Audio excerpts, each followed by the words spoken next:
Buenas noches, estamos en Odisea Argentina nuevamente. ¿Cómo estás, Nico? ¿Qué tal, Carlos? ¿Cómo va? Muy bien. Bueno, muy contento de hacer de vuelta Odisea Argentina, nuestro tercer programa. Y bueno, hay muchas novedades, como siempre, en la Argentina. Todo el mundo habla, estamos sumergidos en una nueva glasnost, ahora en Argentina, y hablan todos. Habló Scioli, habló Yoma, habló Carrió. ¿Por qué hablaron? ¿Qué quiere decir? ¿Cómo va a seguir todo esto? Bueno, la novedad es que empieza a haber una cantidad de manifestaciones, si uno quiere, inquietantes, porque hablan de una situación real o no, pero intentan plantear que la situación del gobierno podría ser terminal. Esa es la novedad. Digamos, Scioli por primera vez dice, a este gobierno hay que ayudarlo a que termine bien. Yoma dijo, Yoma que está ligado a Scioli, fue un poquito más allá. ¿Cuánto calculó Scioli lo que dijo? No, yo creo que Scioli está calculando milimétricamente lo que dice y que tiene una intencionalidad. Después, si querés, la podemos analizar. Yoma fue más allá. Yoma dijo, o Cristina registra o Cristina no termina el gobierno. Y Yoma está trabajando con Scioli. Sí. Él habla con Scioli, vos como analista, obviamente no estabas ahí. ¿Él consulta con Scioli antes de decir lo que dice o no? Yo creo que deben tener un diagnóstico de cuál es la situación, deben haber trazado una estrategia de cómo ellos piensan aprovechar esta situación. No creo que estén combinando palabra por palabra, inclusive me parece más. Conociéndolo a Yoma, creo que con sus declaraciones también lo apura a Scioli y lo encierra en una posición. Y después tenemos hoy Carrió, que tocó un cable de 500 kilowatts porque dijo, Cristina es Isabelita. Bueno, después aclaró que lo dice en favor de Cristina, es decir, que ella se está en realidad solidarizando con Cristina porque como a Isabelita, a Cristina el peronismo la está dejando sola, pero todos sabemos que ese no es el sentido de esa declaración. ¿Le crees la aclaración? No. No, yo creo que lo que quiere decir ella, o lo que quiere hacer ella es estimular en la campaña porteña en la que está involucrada las peores fantasías, digamos, del antiperonismo porteño, que sigue siendo una beta muy fuerte de la opinión pública de la Ciudad de Buenos Aires. ¿Tanto calcula Carrió? Sí, Carrió también calcula. Todos calculan. ¿Qué es lo importante de todo esto? Que mucha gente lo cree verosímil. Esta es la novedad. Que si se dijera todo esto hace un año, 6 meses, hubiera sonado tal vez delirante. ¿Y por qué es verosímil? ¿Por qué un bloque de poder que parecía inconmovible, que parecía absoluto, empieza a parecer frágil? Yo creo que la explicación es que la presidenta no ha sabido plantear que tiene una estrategia frente a una situación que ha cambiado. Es decir, ha cambiado el contexto, ha cambiado el cuadro político con la última elección y la presidenta sigue hablando de cosas que no solamente no registran lo que sucedió, sino algo peor. Pretende cambiar los términos del problema. Me hace acordar a Menem le hablaban de la desocupación y él contestaba con las cifras de pobreza. Cristina explica que ella ganó en la Antártida, cuando no es el tema. Está bien, ganó en la Antártida, pero no es el tema. ¿Cuál es el tema? No es el tema si estamos mejor o peor que los australianos, entre otras cosas porque muy poca gente tiene experiencia de cómo se vive en Australia. Convocó a una reunión en el sur que todos sabemos que es una parodia, porque los que tenían que ir a hablar, o aquellos que están dispuestos a hablar, como es el Campo, como es Moyano, como es la CTA de Micheli, no fueron invitados. Y fueron invitados personas que saben que no deben hablar por miedo al castigo y que no van a hablar. Y que hablan en todo caso con otros, digamos, hablan con Massa, hablan con Scioli, hablan con Macri. No están dispuestos a hablar con la presidenta. Y además una reunión donde el que toma las decisiones no estaba, y creo que no estaba deliberadamente, porque la decisión tomada es que no haya decisiones, que es Moreno. Entonces me parece que es toda una respuesta que le ha dado el gobierno a un cuadro que cambió, que implica que, bueno, que no hay una estrategia inteligente para enfrentar ese cambio. Eso genera incertidumbre y genera la imagen de fragilidad que aprovecha la oposición. Es así. Es cierto también, y ahí te paso la pelota a vos, que en este caso serías el dueño de la pelota, por decirlo en términos presidenciales, que hay también indicios objetivos de la economía que hacen temer en que este ciclo está terminado. Bueno, esos indicios objetivos de la economía están hace mucho tiempo, ¿no? La inflación que tenemos en 25%, el atraso cambiario, los problemas con el empleo, esos indicios están hace mucho tiempo. El gran tema es que combinado con la licuación del poder político del gobierno, aparte, me da la sensación de que ahora la gente empieza a creer en el diagnóstico de los economistas que hace 5 años venían anticipando los problemas que íbamos a tener en la energía, en los economistas y los ingenieros, para que no se nos ofendan los Ahora invitados. vienen los ingenieros después. Sí. Los problemas que íbamos a tener con la energía, con la inflación, con el atraso cambiario si el gobierno seguía teniendo inflación en dólares como venía teniendo, con un probable default de la deuda. Bueno, de eso te quería hablar, digamos. Nos han dicho durante todos estos años que el tema de la deuda no solamente estaba resuelto, sino que era uno de los principales méritos del gobierno haberlo resuelto, y ahora aparece un fallo en los Estados Unidos por el cual no sabemos si tenemos que inquietarnos, si esto es un problema técnico que no va a afectar la economía o la vida de todos nosotros. ¿Cómo es? Es un problema importante. La Argentina hizo una reestructuración atípica en el año 2005 porque se preocupó mucho más por mostrar una victoria política doblegando a los tenedores de bonos, muchos de los cuales eran argentinos, pero en ese momento no importaba, había que ir para adelante. Se preocupó por tener una victoria política con una supuesta quita muy grande que después no fue tanto, y dejó afuera una cantidad de bonistas mucho más grande que lo que suelen dejar afuera las reestructuraciones de deuda. Ese 7% que no entró al canje de deuda de 2005 ni de 2010, hoy se está cobrando revancha. La Argentina ha perdido ese juicio. Lo que faltaba determinar... ¿Qué impresión tenés, Nico, de cómo el gobierno interpreta todo este conjunto de síntomas? Yo creo que el gobierno lo interpreta como todo, como una parte integral de una cadena de conspiraciones donde el tenedor de pesos no es que está asustado porque la inflación le consume su poder adquisitivo o porque ve licuar sus ahorros, sino que lo ve como un golpista comprador de dólares, ve a los bonistas que quedaron afuera del canje como aliados de factores externos que quieren desestabilizar al gobierno. Vos estás dando una interpretación que a mí me resulta muy convincente, porque mi impresión es, contra lo que parece, o lo que le podría parecer, que Cristina está muerta de miedo. Miedo. Sí, que tiene miedo, que es una persona que está ha estado todo este tiempo muy aferrada al poder en los últimos 30 años y que la posibilidad de perder el poder le genera una enorme incertidumbre y que por eso las reacciones que tiene no son reacciones previsibles o las que uno espera. Bueno. Y te propondría profundizar este tema. Bueno, tenemos 2 personas muy especiales para hablar de esto. A ver.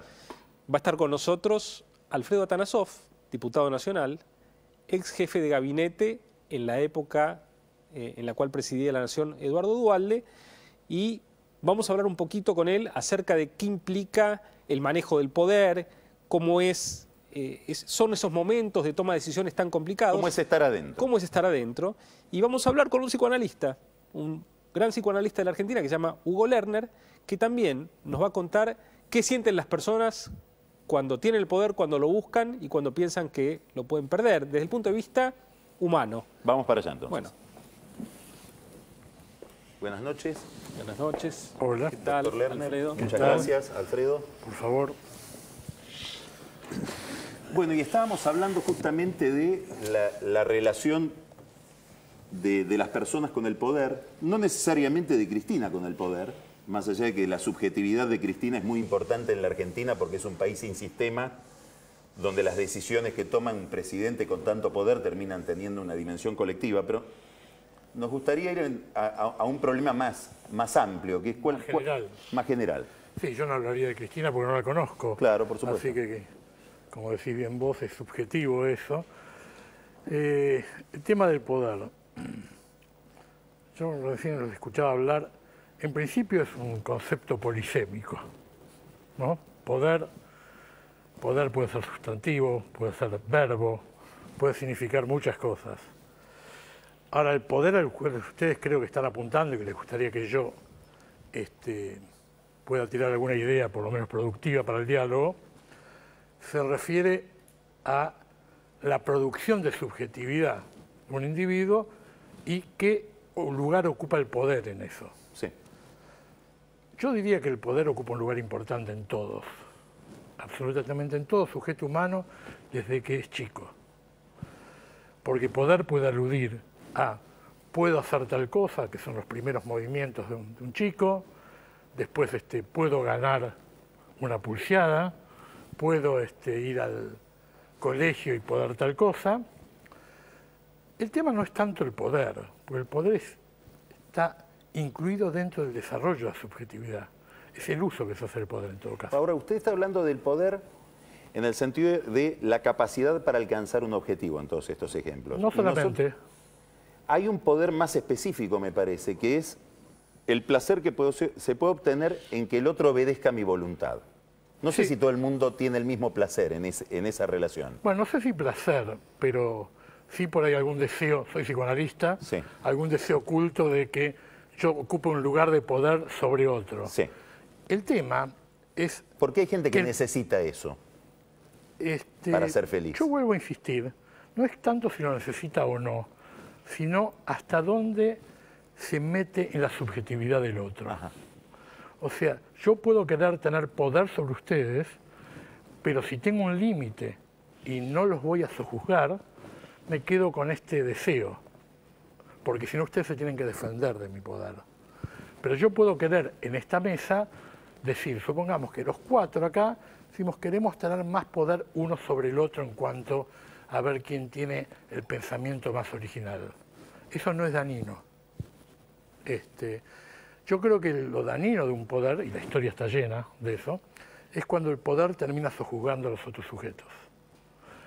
Hay una comparación que voy a hacer, y que espero que me la entiendan, es cuando el poder se convierte en perverso. ¿Qué quiere decir perverso? Mi interpretación de la perversión es cuando se hace algo que le produce intromisión en la subjetividad de otro.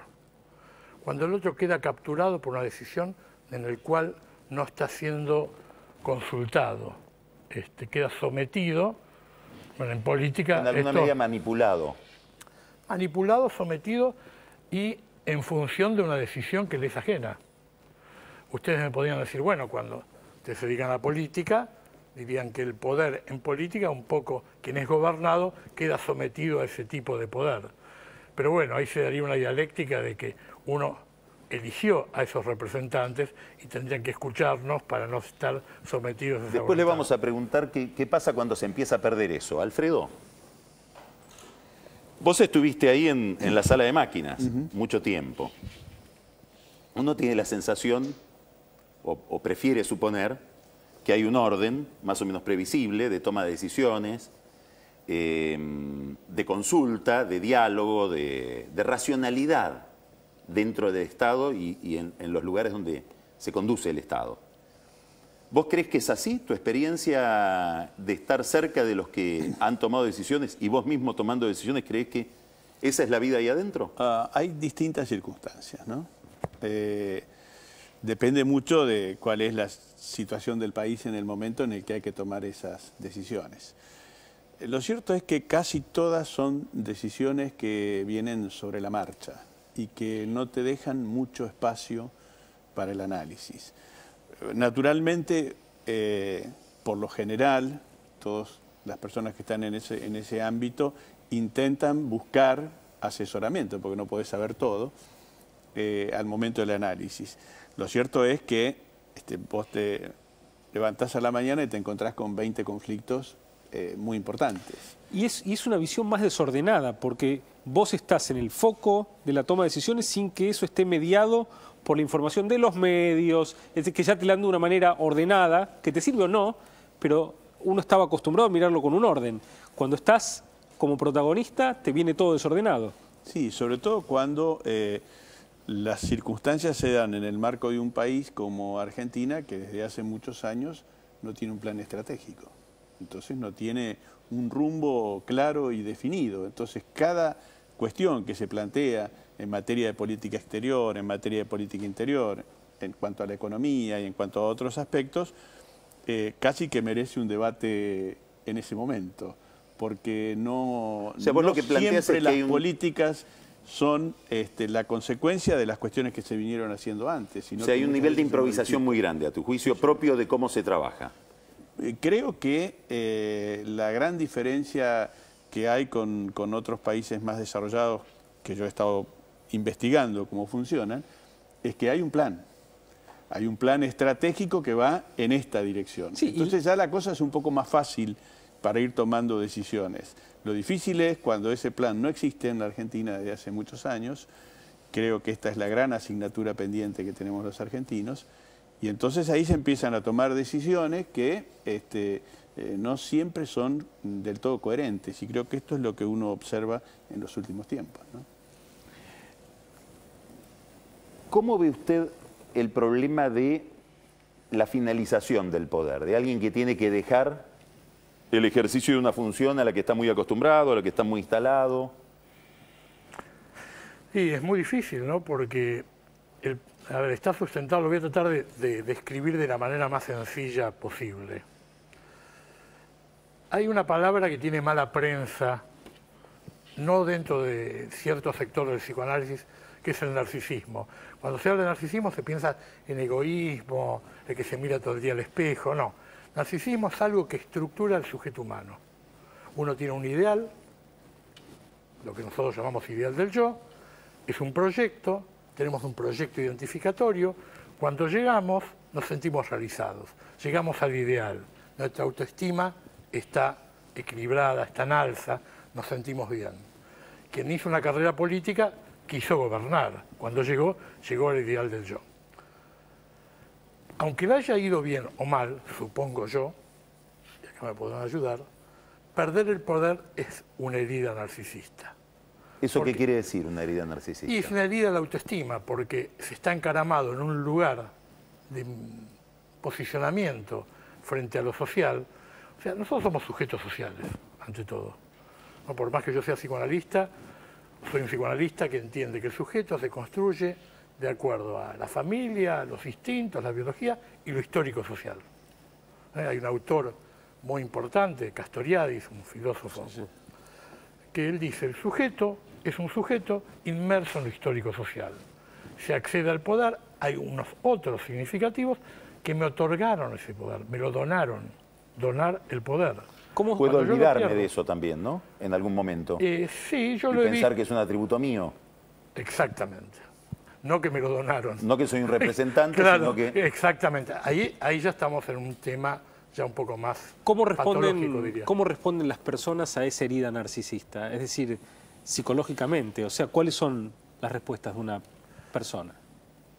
Bueno, a ver, lo que me estás preguntando. Uno puede metabolizarlo bien. Ajá. Vamos a corrernos de la política. Sí, sí. Vamos a pensar... No estábamos hablando de política, ¿eh? No, por favor. No me digas. Que nadie vaya a pensar. No, en todo momento lo sabía. Un empresario, a mí me ha tocado atender gente, que maneja una gran corporación. Se retira, no tiene ningún problema económico. Entonces, antes de retirarse, dice, el día que me retire, voy a jugar al golf. Lunes, martes, miércoles, jueves y viernes. Encima tenía todo en blanco. No estamos hablando de política. No. Y desea eso, porque realmente él ha llegado y quiere retirarse. Pero resulta que se retira y no está contento, se deprime. ¿Qué le pasó a ese sujeto? Ha perdido el poder, y no estamos hablando de política, de manejar una gran corporación, tener la secretaria, que lo llaman, que sentirse necesitado.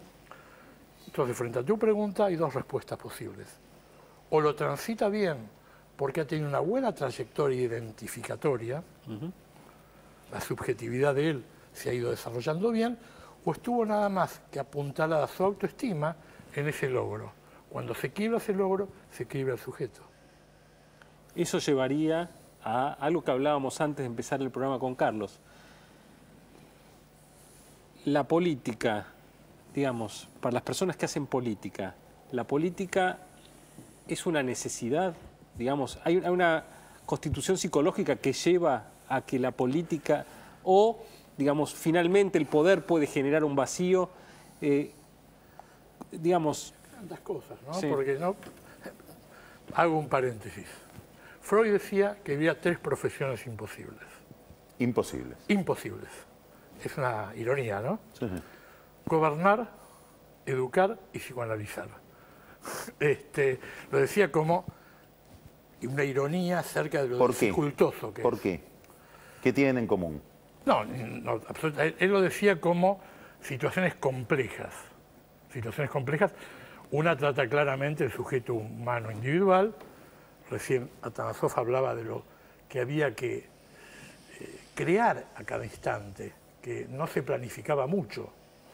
Uno puede tener, bueno, en educar no estaría tan de acuerdo con Freud, pero en respuesta a lo que planteaba Nico, y yo creo de que la política se elige vocacionalmente, como cualquier otra vocación, en algún momento de la vida. No es una patología, digamos. No es una patología, aunque se patologice luego. Sí. Claro. Claro. O sea, Alfredo. uno puede ser político y no tener un cuadro patológico. Y viceversa. Cuando estás mirando el panorama político y al gobierno hoy, ¿cómo te imaginás, habiendo estado vos ahí, que es la vida en Olivos? Hoy.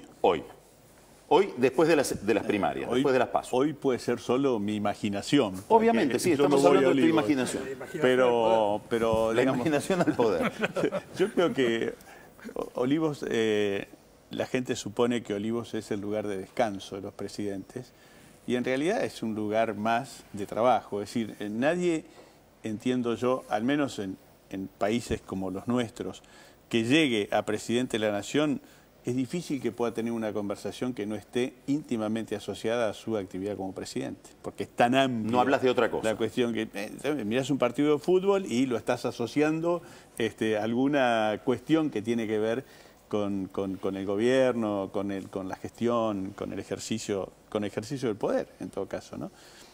Imagino que por estas horas en Olivos, sin ninguna duda, se debe estar hablando permanentemente de lo que fueron las PASO, de lo que significa para el gobierno haber perdido al menos el consenso que hasta hace algún tiempo tenía con sectores tan amplios de la sociedad y de la manera en que fue, digamos, ¿no? Creo que ese debe ser el gran tema de debate hoy en Olivos. ¿Debate? No, debate, pero bueno, probablemente la presidenta reflexione acerca de ese tema. Ojalá reflexione y cambie el rumbo y haga las correcciones que muchos argentinos estamos esperando, ¿no? ¿Vos crees que hay algún gobierno que puede, sobre todo gobiernos así con tanta identidad, digamos, con una personalidad tan densa como el gobierno, tanto de Kirchner como de Cristina, que tienen la chance, y más te puedo preguntar, que es conveniente que cambien de rumbo? ¿O las ideas, los programas en los gobiernos son como un color, como la identidad de un hincha de fútbol? Digamos, tu club puede ir mal, pero vos no cambiás de club por eso. No, yo creo que para la Argentina es conveniente que cambie de rumbo. Ahora, si es posible que cambie de rumbo, me parece que esta es otra cuestión, ¿no? De la manera en que funciona el gobierno, tanto con el presidente Kirchner como con Cristina, parece por momentos que es difícil que esto ocurra, partiendo simplemente de la base que no hay reunión de gabinete, que uno no conoce cuál es su gabinete de asesores para el análisis y la determinación de determinadas cuestiones. Y es imposible ser un experto en economía, ser un experto en política exterior, ser un experto en todo. Esto es imposible. Con ¿no? este gabinete se está privando de todo eso. Y entonces, a veces a mí me da la impresión que hay un gobierno que tiene una cabeza que está muy aislada de la sociedad y del contexto general, que va permanentemente tomando decisiones y hay toda una gran cantidad de gente a su alrededor que son meros ejecutores de esas decisiones, a veces equivocadas y a veces de contramano con la realidad, ¿no? Cuando desde el peronismo, Scioli, Yoma, dicen este gobierno puede terminar mal, o en el caso de Yoma, puede no terminar si se profundizan esos rasgos que vos estás describiendo. ¿Vos qué interpretás que están diciendo? ¿Es un pronóstico o es un proyecto? No, creo que es un pronóstico, creo que es una preocupación. ¿Vos coincidís con esa preocupación? Y si las cuestiones se van profundizando en la dirección en que vamos y no hay rectificaciones, es muy probable que podamos tener dificultades en el futuro.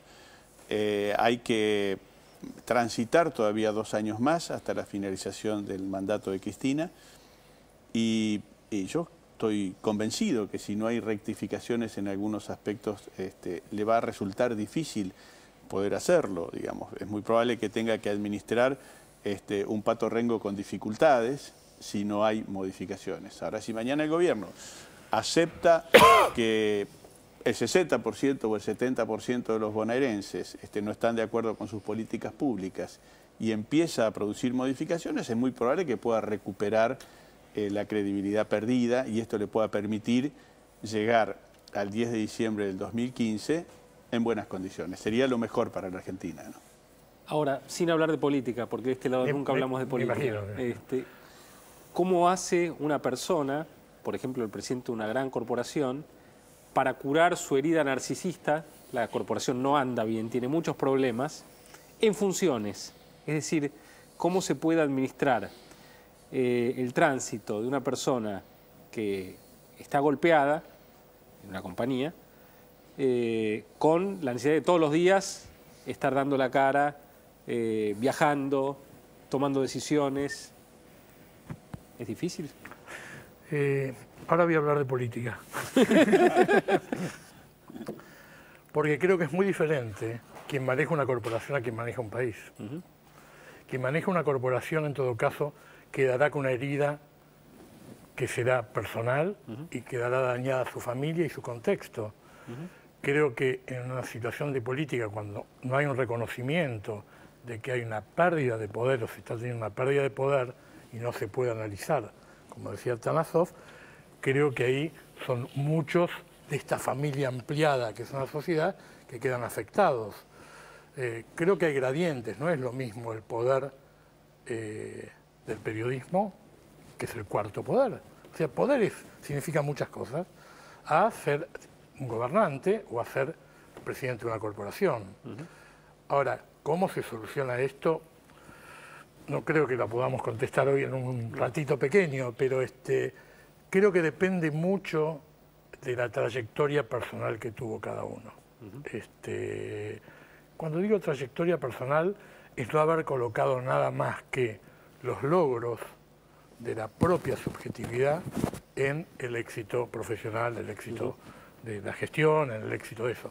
Si uno tiene un entorno familiar, de amistad, social, que sostenga un sujeto, ¿no? Un holding afectivo, emocional, creo que es una manera de un tránsito más o menos aceptable. El problema es la soledad. Y creo que el poder genera a veces soledad. Y mucho más si uno se encierra, ¿no? No quiero hablar de política, pero... No.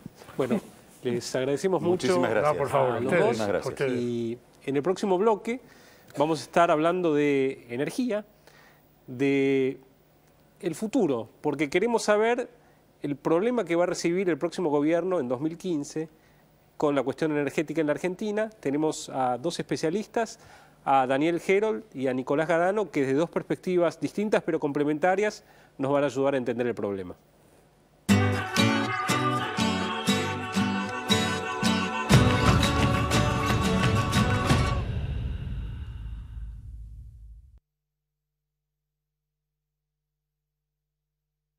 ¿Qué tal? Habla Álvaro, soy compañero del trabajo de Marcos.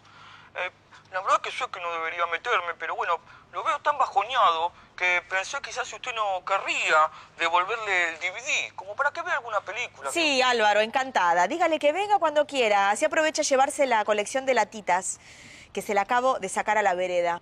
¡Mis latitas! Claudia, ojo con la de Guaraná. ¿Se abolló la de Guaraná? Ok. ¿Vos querés que sea así?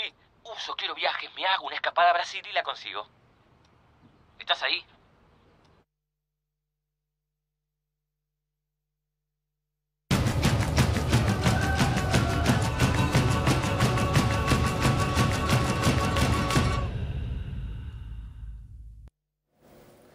Bueno, en la Argentina de estos últimos años ha habido una característica principal del debate público que es la falta de coincidencia o la disputa entre el gobierno y la oposición, entre el gobierno y sus críticos, para determinar cuáles son los problemas graves de la agenda y cuáles son los problemas graves del país. En esa disputa hay una excepción, que es la energía. Es decir, da la impresión de que tanto el gobierno como quienes lo critican coinciden en que la energía es un problema muy importante para la organización de la economía, para la vida de todos nosotros, y daría la impresión, además, de que el próximo presidente o los candidatos a presidentes para el año 2015 van a tener que tener una propuesta inteligente en materia de energía. ¿Eso vos pensás que es así, Daniel? Absolutamente. ¿Y por qué es así? Bueno, porque la energía es el sistema nervioso central de un país. Sin energía ningún país puede progresar porque hay una correlación muy directa en los países en vía de desarrollo entre el Producto Bruto y el consumo energético. Entonces, cuando el Producto Bruto no crece, la energía, el consumo no crece. Ahora, lo opuesto también es válido, ¿no? Si el suministro de energía no aumenta, el Producto Bruto no va a aumentar. Y se puede pensar también que podés tener procesos de mucho crecimiento con descuido del crecimiento de la oferta energética, que tal vez es lo que pasó en la Argentina. Sí, la Argentina consumió un stock de reservas de petróleo y gas, que es el 90% del abastecimiento de esa energía, que hoy, a precios de hoy internacionales, equivale a cerca de 150.000 millones de dólares, que no está en el Banco Central, no estaba en el 2002, no estaba en el 2001, pero la verdad que existía como stock del capital del país y hoy no está, y hay que reponerlo. Quiero hacer una pregunta, creo que se lo voy a preguntar a Nico, pero la Argentina va a terminar este año con un déficit energético cercano a los 6.000, 7.000 millones de dólares. Ese déficit probablemente vaya a seguir creciendo en los próximos años, aun cuando la economía crezca o no crezca. Entonces vamos a ir a un agujero muy grande que, por ejemplo, tiene implicancias sobre el tipo de cambio de la moneda argentina para el futuro, porque si tenemos un déficit energético muy grande, eso quiere decir que necesitamos una moneda más depreciada para generar otras exportaciones, bajar otras importaciones. Este agujero que va a ir creciendo hasta que en algún momento Vaca Muerta produzca, etcétera. ¿Tenemos una noción del tamaño y si es comparable en términos históricos con algún otro que hayamos vivido en el pasado?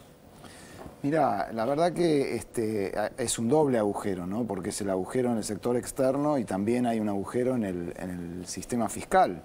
Porque, digamos, no solamente estamos importando, es una sangría de divisas por los niveles de importaciones de combustible que estamos teniendo, sino que como los precios de esas importaciones son elevadísimos respecto a los precios que el consumidor paga por la energía en Argentina, tiene que salir el Estado a cubrir esa diferencia. Un ejemplo, por ejemplo. Y mirá, el gas natural que estamos importando en estos días de frío, que puede llegar a explicar 1/3 del consumo total argentino hoy, lo que se está importando, se importa a un precio más de 15 veces lo que paga el consumidor residencial promedio. Entonces no es que es una diferencia pequeña, realmente es una brecha enorme que en los primeros momentos quizás era solamente por porciones muy, muy pequeñas de la oferta, pero que hoy ha tomado una dimensión verdaderamente... Hoy todo lo marginal va por los barcos. Todo lo marginal va por los barcos, que son muy caros.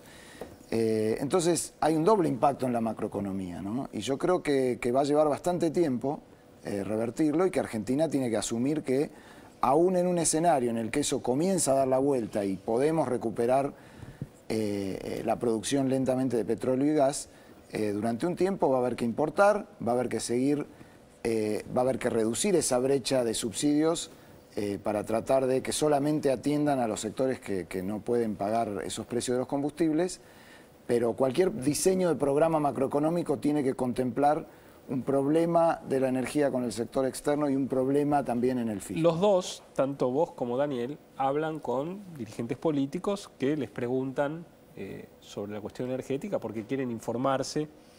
¿Ustedes tienen noción de que la oposición o quienes se están preparando para gobernar, Scioli, Massa, tengan alguna idea de programa energético que incluya subas en los precios residenciales para comenzar a corregir, además de los incentivos en la oferta, digamos, eso hay que financiarlo?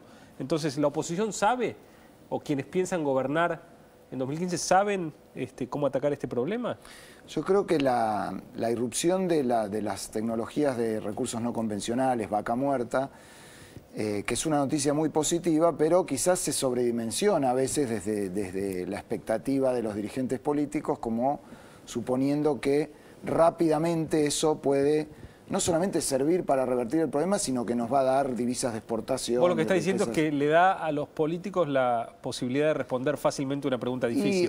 Claro, o de negar un problema que tiene una resolución muy compleja, porque ¿cómo armar un cronograma de crecimiento de precios de la energía que solucione esa brecha que acabo de mencionar, ¿no? Ahora, Daniel, frente a este problema que están ustedes describiendo, el gobierno tomó una determinación extraordinariamente traumática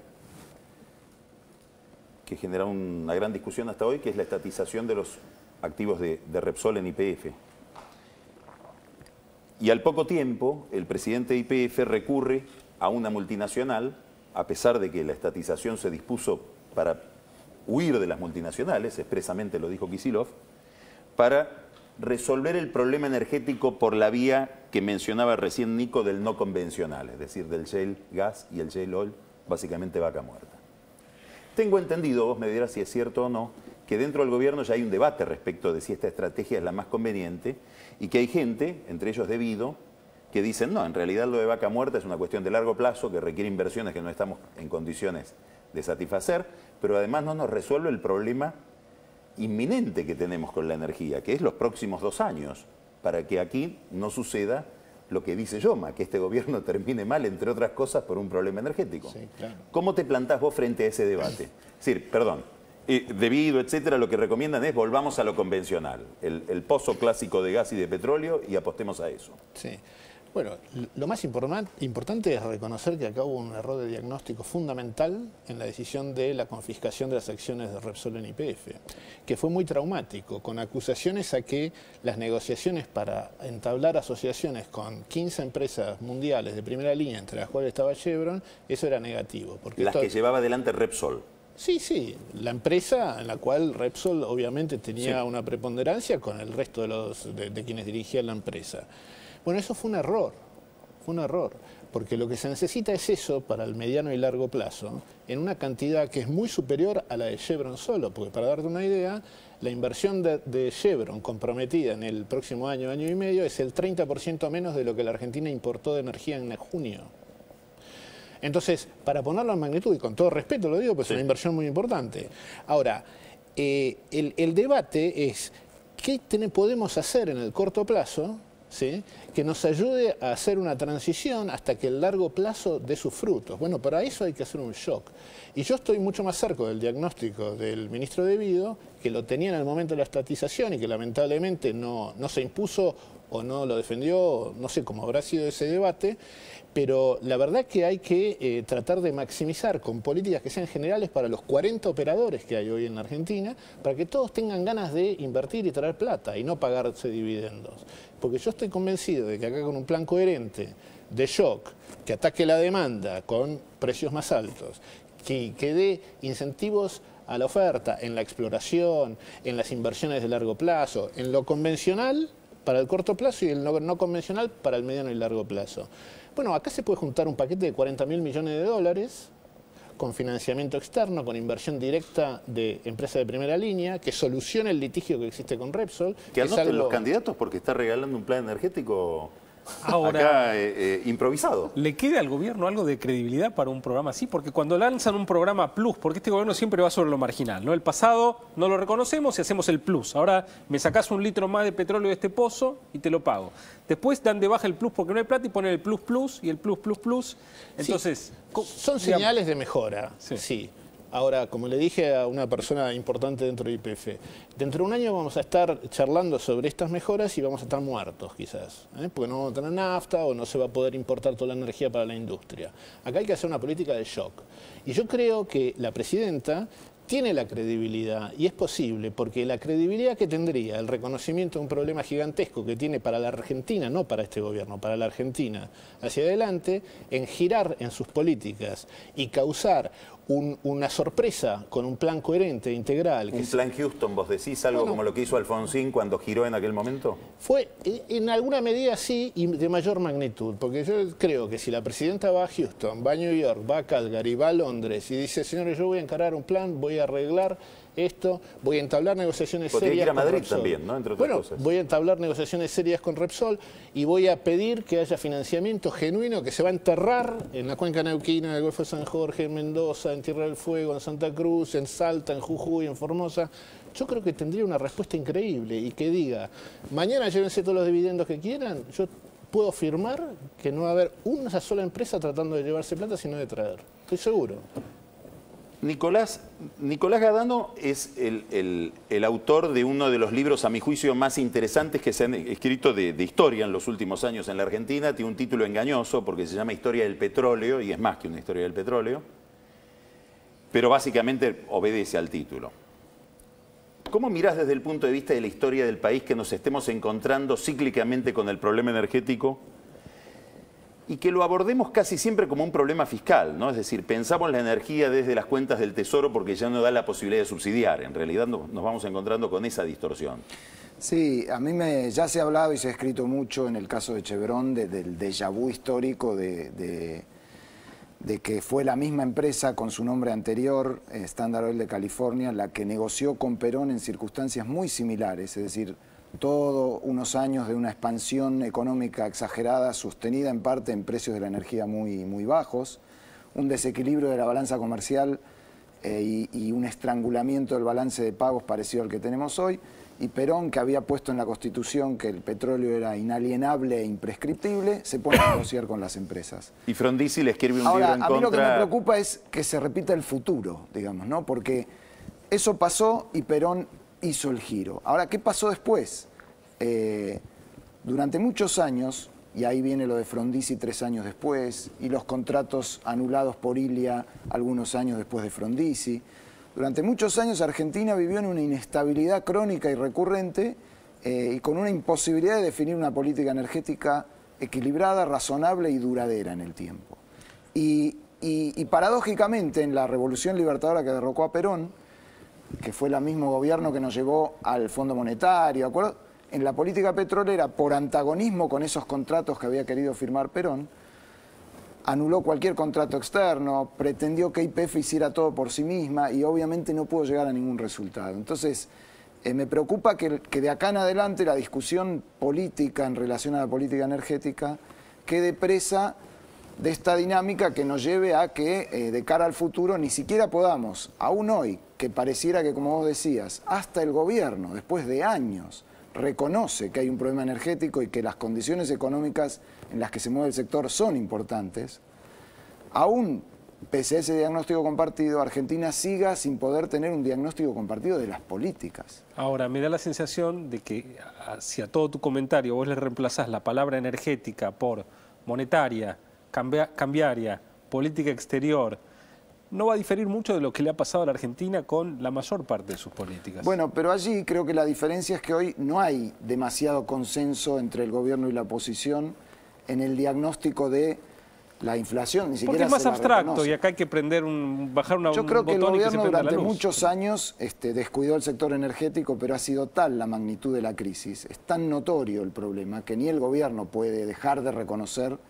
Ensayó esquemas diferentes, echarle la culpa a Repsol, echarle la culpa a las empresas, pero creo que hoy por hoy reconoce que tiene que reconstruir con problemas, con un formato muy imperfecto, ¿no? Pero reconoce que hay que reconstruir condiciones económicas para que haya inversión y que el inversor externo tiene que ser un actor, puede convivir con YPF, es decir, hay elementos que todos coincidirían. Perdón, Nico. Sí. Estaba pensando en buscar a alguien más para echarle la culpa, porque veo que es muy complicado. No, aparte de eso, me parece que hay otro prejuicio, que no sé hasta dónde es un prejuicio, o hasta dónde es cierto. Todos nos hemos criado con el manual del colegio primario de que este país tiene todos los climas, todas las riquezas, todos los minerales y que hay una reserva infinita de recursos energéticos o de hidrocarburos en la Argentina. ¿Eso es un mito? ¿Eso es realidad? ¿Podemos seguir apostando a eso y con una mera estrategia de incrementar la inversión en exploración y en explotación nosotros volvemos a tener la riqueza que teníamos y reponemos las reservas que nos comimos? ¿O estamos frente a una Argentina que debe ser pensada de nuevo en materia energética? Perdón, y además para responder tenemos 2 minutos. también se agotan estos recursos. ¿Sí? Yo creo que es una de las primeras veces que la Argentina enfrenta una limitante física real, que es el deseo de todos acudir a alguna solución mágica. La estatización de YPF fue una solución mágica. Después de un año discutimos si la producción crece 1%. No hay solución mágica. ¿Las represas no son una solución mágica? ¿Las represas de la Patagonia no?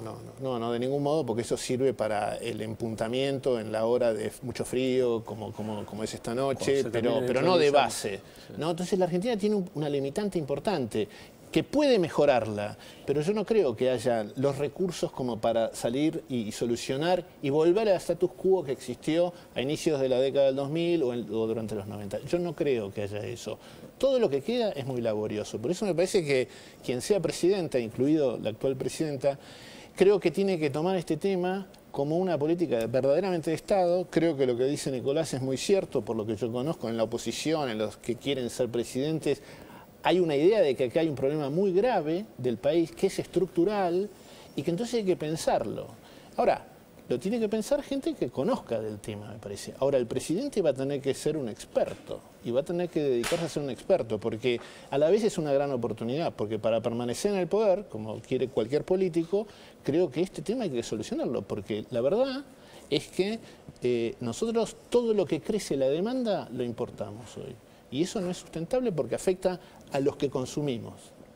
Bueno, muchas gracias a los dos. Muchas gracias, Nicolás. En el próximo gracias, bloque va a estar con nosotros Miguel Ángel Cortés, nos va a llevar a pasear un poquito por el mundo, nos saca un poco de la coyuntura cotidianidad local, y del... Así que, diputado de las Cortes de España, Miguel Ángel Cortés, después del corte.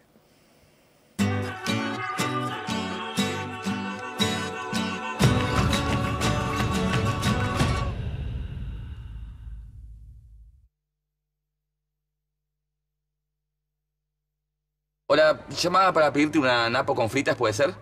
Barcos, no, me está llamando a mí. No te preocupes, ¿eh? A mí a veces también me pasa que por ahí quiero llamar a alguien y de pronto me encuentro marcando tu número. Pero te equivocaste. No me equivoqué, Claudia. Si no es napolitana, puede ser lo que fuera, un plato de pastas, no sé. ¿Estás comiendo? ¿Yo? Te escucho masticar, ¿estás masticando algo? No. No me camines. Estás comiendo pizza, Claudia. Compraste la cara que te gusta a vos, ¿no? Usaste quiero. Mirá que tenemos hasta un 70... Usaste quiero.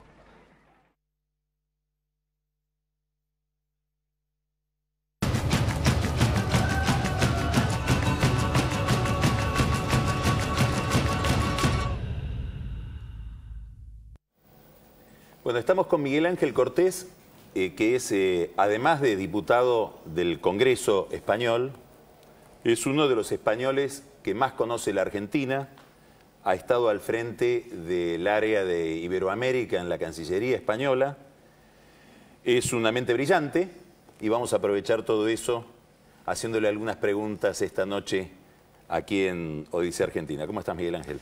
Muy bien, encantado de estar aquí. Bueno, yo te preguntaría primero qué es lo que ha pasado con España y mirando España lo que pasa con los países. Es decir, España ha sido un modelo para toda Iberoamérica desde la transición en adelante, no solamente un modelo de organización política y de funcionamiento político, un modelo de progreso económico, y de golpe todo eso parece desdibujarse.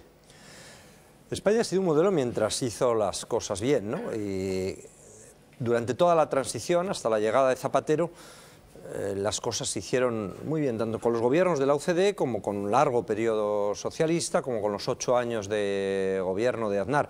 Es una historia larga, pero ya en el primer discurso de la corona, el rey habla de 3 cuestiones que se mantuvieron hasta la llegada de Zapatero. Primero, él dice, voy a ser el rey de todos los españoles. Es decir, no va a haber una política de división de los vencedores y los vencidos, los buenos y los malos, las izquierdas, las derechas. Voy a ser el rey de todos, un gobierno para todos. Segundo, España tiene que ser un país normal. Eso significaba en ese momento que tenemos que ser como Francia, como Italia, como Alemania, como el Reino Unido, un país con libertades, con sindicatos, con prensa libre, con jueces independientes. Y tercero, tenemos que mirar hacia adelante. Y esto se mantuvo, ya digo, con distintos gobiernos y durante... ¿Por qué se quiebra?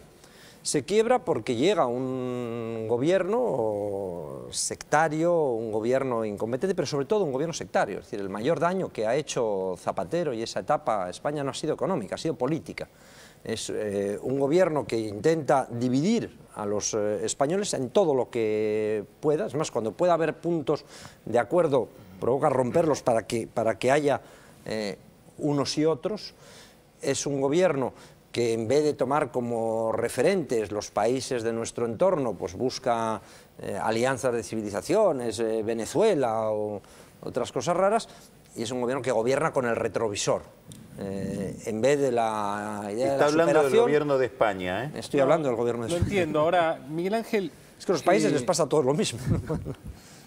Perdóname por aplicar una lógica un poco mecanicista a lo que te voy a decir, y saliendo ya desde tu análisis político, pero España entró en una crisis económica profunda, con una recesión muy grande, un desempleo récord.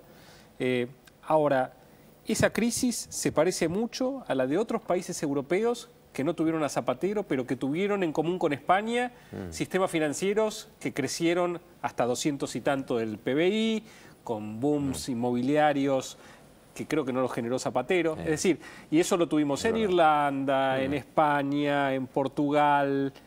Bueno, en Grecia es un caso ya distinto, pero ¿cómo analizas eso, digamos, la interacción entre ese mecanismo económico que dice, no, en realidad todo eso político que me decís es muy lindo, pero la crisis económica española es muy parecida a la de otros países y se gestó antes que Zapatero? Sí, bueno, la crisis económica española salta en el 7, en el 8, y claro, lo que ocurre es que se acumulan tres crisis, una crisis internacional, una crisis europea y una crisis española que tiene sus propias características.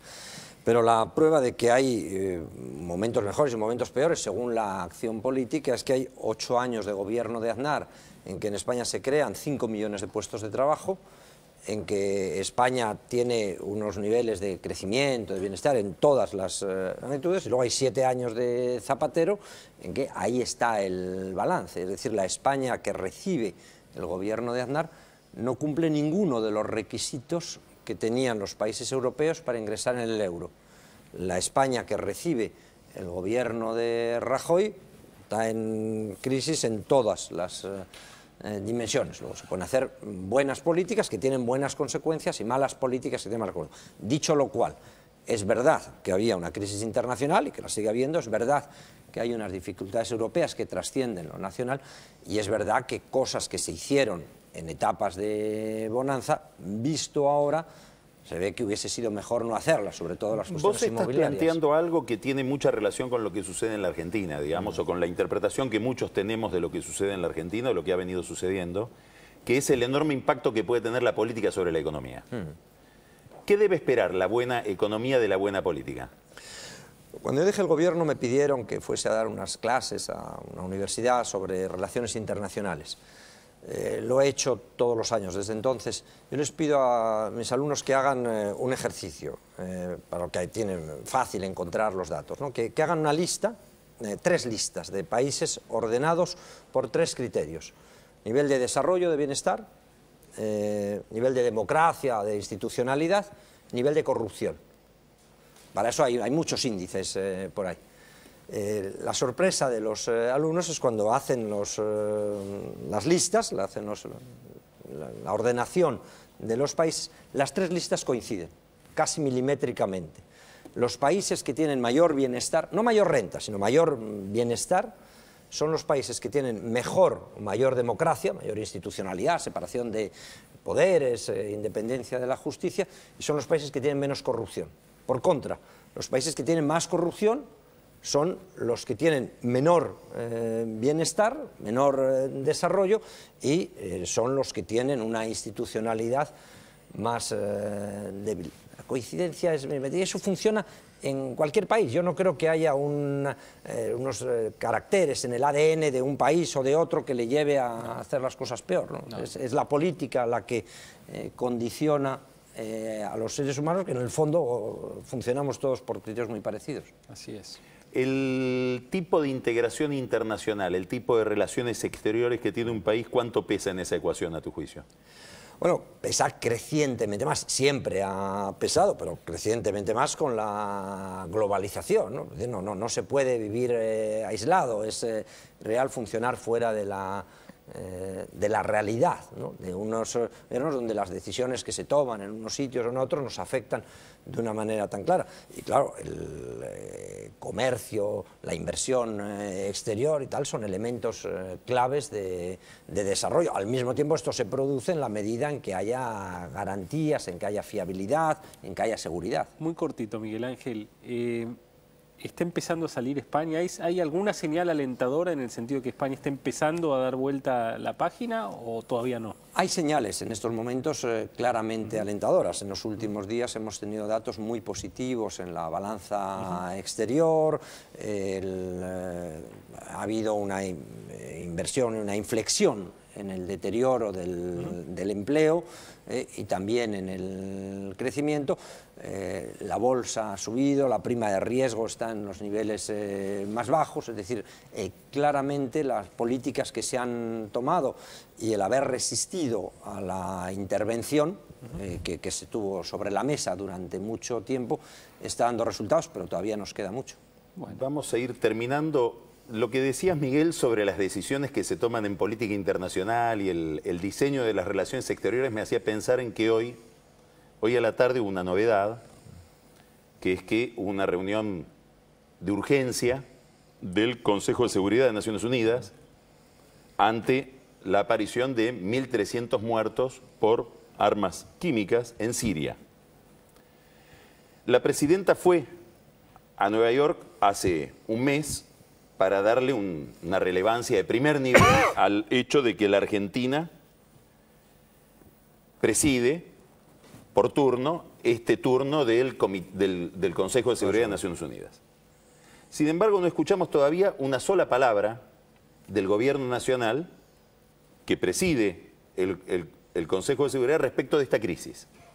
Y la reunión tampoco fue realizada a pedido de la Argentina, ni por convocatoria de la presidenta del Consejo de Seguridad, que es la doctora Perceval, sino a pedido de Corea del Sur, Francia, Luxemburgo, Gran Bretaña, Estados Unidos. Y es interesante porque si hay un lugar donde la Argentina podría decir algo, es ocupando ese lugar en un momento de semejante crisis internacional que la está mirando el mundo, y sin embargo no lo puede decir. ¿Por qué? Por una razón muy sencilla. Porque nosotros fuimos al acuerdo con Irán de la mano de los sirios. Y porque el canciller Timerman, que ahora está explicando en Chile mientras sucede todo esto, porque le estamos quitando un hangar a Alan, fue al encuentro de los iraníes en Alepo. Por lo tanto, estamos inhibidos, aún ocupando la presidencia del Consejo de Seguridad, de opinar en un tema crucial tan ligado a los derechos humanos, que es la bandera principal de este gobierno. Terminamos Odisea Argentina, nos vamos a ver el próximo lunes. Le queremos agradecer a Miguel Ángel el haber participado y habernos ilustrado con sus ideas. Nico, bueno, hasta el lunes que viene, que vamos a hacer un programa, estamos preparando un programa muy interesante para ustedes que, bueno, se los adelantaremos por algún medio, vía Twitter o algo parecido durante la semana. Bueno, hasta el lunes, Carlos. Hasta el lunes. Muchas gracias, Miguel Ángel. Hasta lunes.